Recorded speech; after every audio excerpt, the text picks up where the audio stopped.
कि ये जो बात कर रहे हैं इस पे तो ताज्जुब है। वो एक दूसरे से कान के अंदर सुर सुर सुर एक दूसरे से जहां खड़े होते तो वहां कहते यार इतनी बड़ी दुनिया बनी है, क्या ऐसा दिन भी आएगा, ऐसा दिन भी आएगा कि हम मर जाएंगे, ये दुनिया फना हो जाएगी और हमें माशर के दिन हमसे सवाल होगा, पूछा जाएगा। ये एक दूसरे से खुसर मुसर करते थे।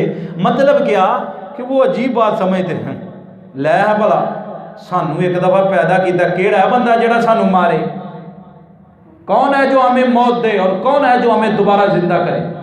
पहली गल तो करते असी तो मरना ही नहीं। तो इसलिए मेरे बुजुर्ग और दोस्तों, जब हम ये सूरत पढ़ें, कुरान पाक पढ़ें, तो इससे हमें सबक क्या मिलता है? इससे हमें ये सबक मिलता है हजरत, अपने अंदर गुरूर और तकब्बुर ना पैदा करना, अपने आप को कहीं बड़ा ना समझ लेना कि मुझे तो कोई पूछने वाला नहीं है। नहीं, एक दिन आना है, एक दिन आना है, तुझसे पूछा जाएगा और तुझे सामने खड़ा करके तुझसे हिसाब किया जाएगा। तो इस बात पे यकीन रख के अल्लाह से डरते रहना।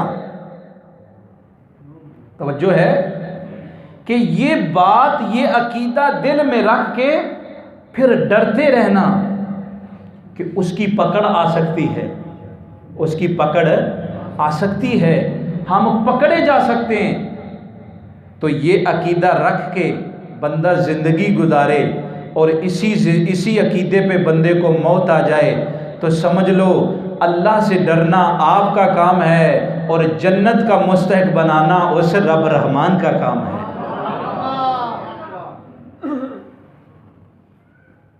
जन्नत बहुत बड़ा इनाम है और जन्नत मिलेगी, हमारे लिए बनाई है, मुसलमानों के लिए बनी है, नेक लोगों के लिए बनी है, तो मिलेगी। तो कहा अगर जन्नती बनना है, अगर आप लोगों ने जन्नत में जाना है, तो एक ही वजीफा है, क्या? खौफ खुदा। क्या वजीफा है? अल्लाह का खौफ। अगर आपके सीने में अल्लाह का खौफ आ गया तो समझे आपका बेड़ा पार है, आपका बेड़ा। इसलिए फरमाए एक दिन मोमिनो तुम्हें मरना जरूर है, एक दिन मोमिनो तुम्हें मरना जरूर है, पढ़ते रहो नमाज ये कौले रसूल है, पढ़ते रहो नमाज ये कौले रसूल है, एक दिन मोमिनो तुम्हें मरना जरूर है, पढ़ते रहो नमाज ये कौले रसूल है, पढ़ते नहीं नमाज जो उनका कसूर है, पढ़ते नहीं नमाज जो उनका कसूर है। और सुन लो एक दिन मोमिनो तुम्हें मरना जरूर है, एक दिन मरना है, एक दिन आखिर मौत है। तो ये सूरत हमें बता रही है कि उनकी तरह नहीं, वो तो समझते हम आज़ाद हैं, हम तो आज़ाद पंछी हैं, हमें कौन पूछेगा। नहीं, हम आज़ाद नहीं हैं। ना औरतें अपने आप को आज़ाद समझें, ना मर्द अपने आप को आज़ाद समझें, कोई भी आज़ाद नहीं, सब उसके ज़ेरे साया हैं। वो मालिक है, हम उसके ग़ुलाम हैं। और ग़ुलाम कभी आज़ाद नहीं होता, वो तो ग़ुलामी में होता है। हाँ, इतनी बात है, अगर हम अल्लाह के ग़ुलाम बन जाएंगे,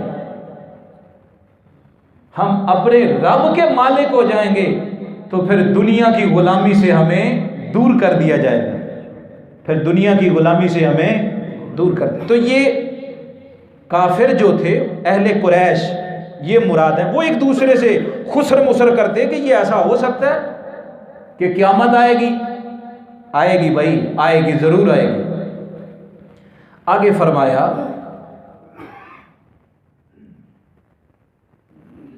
अल्लज़ी हुम फ़ीही मुख्तलिफ़ून, वो इसमें इख्तलाफ करते हैं। क्या मतलब? फल मुमिनूना युस्बितूनहु वल काफिरूना युनकिरूनहु। वो जो मोमिन है युस्बितूनहु, वो इसका इसबात करते हैं, वो ऐलान करते हैं कि ये बरहक है। लेकिन वल काफिरूना युनकिरूनहु, और काफिर इसका इनकार करते हैं। काफिर इसका क्या करते हैं? इनकार करते हैं। अच्छा, मैं दरमियान से जो है वो बरकत के लिए तो मैं पढ़ देता हूँ, लेकिन उसकी तफसीर में मैं नहीं जा सकता, वक्त बहुत ज़्यादा लग जाएगा। आगे फरमाया अलम नजअलिल अर्द मिहादा वल जिबाल औतादा व खलक़नाकुम अज़वाजा व जअलना नौमकुम सुबाता व जअलना अल-लैल लिबासा।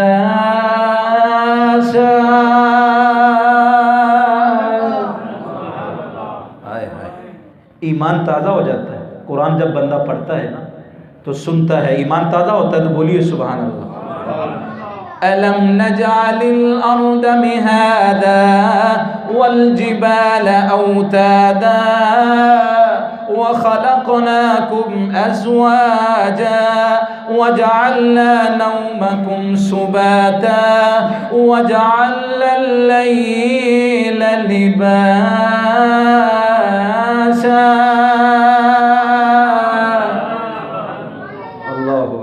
क्या फरमाया? अलम नजअलिल अर्द मिहादा। ओ क्या मत दी एडी वड्डी खबर दा इनकार करना ले हो। ए मुनकरो, ए मक्का के कुरैशी काफरो, तुम इतनी बड़ी खबर का इनकार कर रहे हो। अलम नजअलिल अर्द मिहादा, जिस ज़मीन के ऊपर तुम चलते हो, जिस ज़मीन के ऊपर तुम्हारी सकूनत है, जिस ज़मीन के ऊपर तुम्हारे मकान हैं, जिस ज़मीन के ऊपर तो हमारा साजो सामान है। अलम नजअलिल अर्द मिहादा, इस ज़मीन को बनाने वाला कौन है? ओ दसो ना दरा, मेरिया गल्लां दा इनकार करना ले हो, ओ मेरिया गल्लां तो मुकर जाना ले हो, जरा दसो ओ ये ज़मीन नू बनाने वाला कौन है? ए ज़मीन नू मिहाद करने वाला कौन है? अगे रब ताला ने फरमाया वल जिबाल औतादा, ओ जरा दसो ए बड़े बड़े पहाड़ा नू ज़मीन ते खड़ा करने वाला कौन है? ए बड़े बड़े पहाड़ ज़मीन ते ठहरान वाला कौन है? व खलक़नाकुम अज़वाजा, और तुहानू जोड़ा जोड़ा बनाने वाला कौन है? हाय हाय हाय। और शुक्र बनता है और बंदा वो है जिसकी गर्दन झुक जाए, अपने रब के सामने सर सजदे में हो जाए। अल्लाह सोनिया तेरा शुक्र है, तू ज़मीन नू साडे वास्ते हमवार बनाए, ज़मीन नू साडे वास्ते साकिन कीता है, इन्ना पहाड़ा नू साडे वास्ते ज़मीन ते जमाया है। और फरमाया अल्लाह सोनिया तेरा शुक्र है, तू एक नहीं जोड़ा जोड़ा पैदा फरमाया है। ओ फरमाया तुसी मेरी ज़मीन बनान दी भी ना शुक्री करेगे, ओ पहाड़ बनाए तुसा ना शुक्री की थी। ए बनान वाले असियां, ओ कायनात दे बादशाह असियां, कायनात दे मुख्तार असियां, कायनात दा कब्जा मेरे कोले, ते फिर तुहानू केड़ी बीमारी है? ओ क्यों नहीं मेरी बारगाह च झुकदे? हक बनता है हर हर इंसान का हक बनता है कि वो झुक जाए उस रब्बे हकीकी के आगे, इबादत करे ते उसी रब्बे हकीकी की। सारे नहीं बोले सुभान अल्लाह।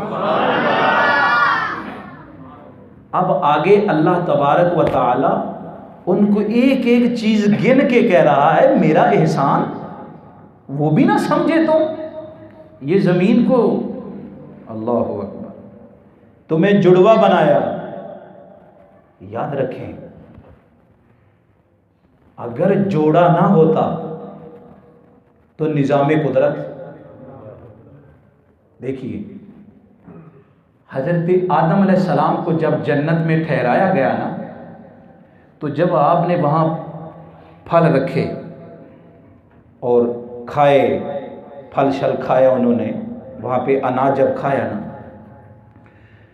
तो वो जो अंदर नफ्स रखा गया था, नफ्स, आपको पता होना चाहिए फरिश्तों में और इंसान में बड़ा फ़र्क ये है कि अल्लाह ने फरिश्तों को नफ्स नहीं दिया, अल्लाह ने फरिश्तों में नफ्स नहीं रखा, इंसान के अंदर अल्लाह ने नफ्स रखा है। तो ये जो नफ्स है ये बहुत बड़ी चीज़ है। कुरान पाक में एक जगह जब आप पढ़े ना, तो इस नफ्स से जब अल्लाह ने पूछा बता मैं कौन हूं, तो ये कहने लगा मैं हूं। ये रब के सामने कहने लगा मैं हूं।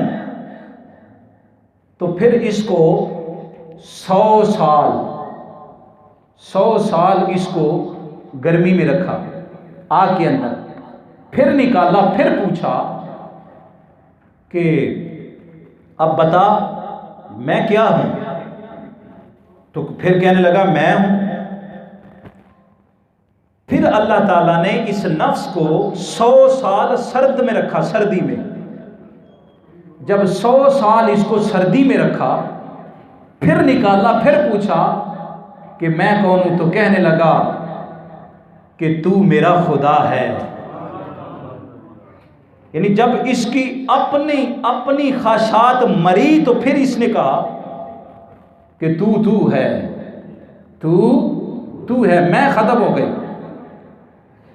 तो ये नफ्स जो है, जो इतनी ताकतवर चीज़ है, जब ये इंसान के अंदर रखी ना, ये इंसान के अंदर रखी है, फरिश्तों में नफ्स नहीं है।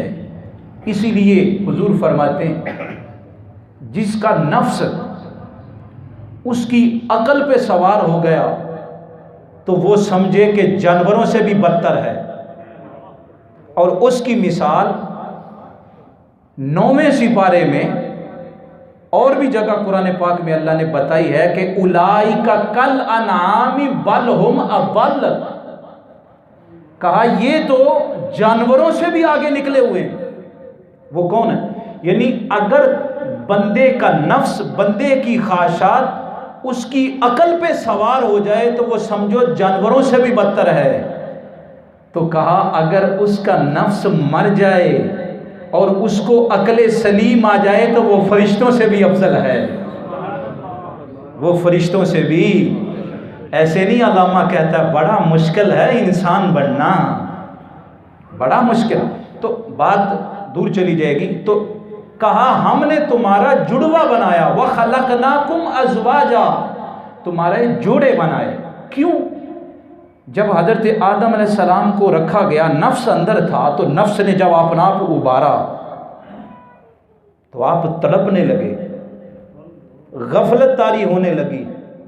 तो कहा रुक मेरे आदम, इसी नफ्स को पूरा करने के लिए हम तुझे एक बीवी अता करते हैं, एक बीवी अता करते हैं। तो फिर हजरत उम्मे हव्वा सलामुल्लाह अलैहा आपको पैदा किया गया इसीलिए ताकि सुकूनत मिले मर्द को बीवी से और बीवी को मर्द से। जी ये दोनों को इसीलिए फरमाया शुक्र कर खुदा का कि अल्लाह ने तुझे वाहद नहीं रखा, अल्लाह ने तुझे जोड़ा बना के रखा है। फरमाया व खलकनाकुम अज़वाजा, और आगे फरमाया वजअलना नौमकुम सुबाता, और हमने नींद बनाई किस लिए? सुकून के लिए। वजअलना, और हमने बनाई नौमकुम, तुम्हारे लिए नौम बनाया, सुबाता, सुकून। देखें, जिसको नींद नहीं आती उसकी हालत खराब हो जाती। तो ये जो नींद का आ जाना है, और फिर नींद बंदा सो के उठता है तो सुकून मिलता है, तो ये जो नींद के बाद राहत आती है, आहा, फरमाया इसको भी ऐसे ना समझ, ये भी तेरे ऊपर अल्लाह का बहुत बड़ा फजल है, ये भी तुझ पे अल्लाह का बहुत बड़ा फजल है। और आगे फरमाया वजअलना लैला लिबासा, और हमने रात को बनाया लिबास, पर्दा, छुपाने वाली चीज। लिबास बमाना छुपना, यानी ये जो हमारा जिस्म है इसके ऊपर लिबास आता है तो ये छुप जाता है। तो फरमाया रात तारी करते हैं ताकि सारी चीजें छुप जाए और तुझे सुकून मिले। और आगे जाके फरमाया कि दिन बनाया है काम काज के लिए। तो आप जरा हमारे अंदर जरा गौर करें, अपने अंदर, चूंकि ये सूरह नबा जो है ये हुजूर की शान में उतरी और यहूदियों ने इसकी मुखालफत की। उन्होंने कहा उल्ट करो, उल्ट करो, कुरान का हुक्म है कि रात को सो जाओ, लेकिन तुम उल्ट करो ताकि शरीयत मुहम्मदी की मुखालफत हो। आखिरी बात बता रहा हूं, बड़ी पते की। उन्होंने कहा इसका उल्ट करो, क्या? रातों को जागो और जब नमाज का वक्त आए तो सो जाओ। सारी सारी रात हजरत साहब बाजारों में, होटलों में, टीवियों में गपशप लगती है, और ये फैशन बन चुका है। और इसको कहते हैं तरक्की याफ्ता लोग, और इन्हें बड़ा शऊर है। सारी सारी रात जागना, होटलों में, बाजारों के चक्कर लगाने। लोग समझते हैं ये बड़ी बड़ी फैमिलियों में होता है, बड़े बाशऊर लोग होते हैं। और जो बेचारा गरीब आदमी हो, सच्चा सुच्चा हो, और इशा की नमाज पढ़ते ही सो जाए, इन्होंने पता नहीं की हो गया, ये नमाज पढ़ते हैं इन्होंने मौत पाई जाती है तो सौ ही जाते। यानी इंसानियत इस चीज का नाम नहीं कि सारी सारी रात जागते रहो। फरमाया ये तेरा तरीका यहूदियों का तरीका है। एक है उसकी मोहब्बत में जागना, उसकी रहमत में जागना, एक है बेतुका जागना। यहां मुतलक बात है। कहा रात तुम्हारे लिए ऐसे नहीं बनाई कि फिरते फुरते रहो, ये तुम्हारे लिए लिबास बनाया है। सो जाओ और सुबह क्या करो, उठो, हत्ता मतलाइल फज्र वल फज्र वला यालिन अशरिम व शफ़े वल वत्र। इस फजर की कसम है, कहा जब फजर फैल जाए तो उठ। सारी रात सोया हुआ था, अब उठ के सजदा कर, अल्लाह की बारगाह में शुक्र कर, अल्लाह ने तुझे नींद अता की है, और अब शुक्र करे अल्लाह मुझे हलाल रोजी अता फरमा। इसलिए मेरे बुजुर्ग और दोस्तों, आप में से कितने लोग हैं जो सिर्फ जुमा पढ़ने आते हैं, बाकी नमाजें नहीं पढ़ते? आप में से कितने लोग हैं जो सारी सारी रात जागते रहते हैं और सुबह फजर के वक्त वो सो जाते हैं? आइए, ये तरीका इस्लाम की मुखालफत में है, ये मेरे नबी की मंशा के खिलाफ है। आइए ज़रा रात को सो जाएं और तहज्जुद के वक्त उठें। लोग कहते हैं जी बड़ी परेशानी है, मुसीबतें नहीं जाती। उठो ज़रा, तहज्जुद के वक्त उठो, तू भी उठे, तेरी फैमिली भी उठे। बुखारी में हदीस पाक है, फरमाया मियाँ और बीवी एक ही कमरे में इकट्ठे अल्लाह की बारगाह में सजदा कर रहे हैं। उस रात के आखिरी वक्त में अल्लाह फरिश्तों की एक जमात भेजता है और उनके पास एक चादर, रहमत की चादर होती है। फरमाया मेरे फरिश्तों, इनके ऊपर रहमत की चादर का साया कर दो, ये जब तक मेरी इबादत करते रहेंगे ये दोनों सायाए रहमत में रहेंगे। उठो मुसलमानों, उठो, ये हमारा मयार है। ये नारे लगाने से, वाह वाह करने से यहूदियत नहीं मरेगी। कुरान पढ़ना है आपने, दीन को समझना है आपने, मुस्तफ़ा का गुलाम आपने बनना है। यहूदियत खुद मर जाएगी, वो खुद शिकस्त हो जाएंगे कि मोहम्मद से वफा तूने तो हम तेरे हैं, ये जहाँ चीज़ है क्या लौहो कलम तेरे हैं। अल्लाह हमें अमल की तौफीक अता फरमाए।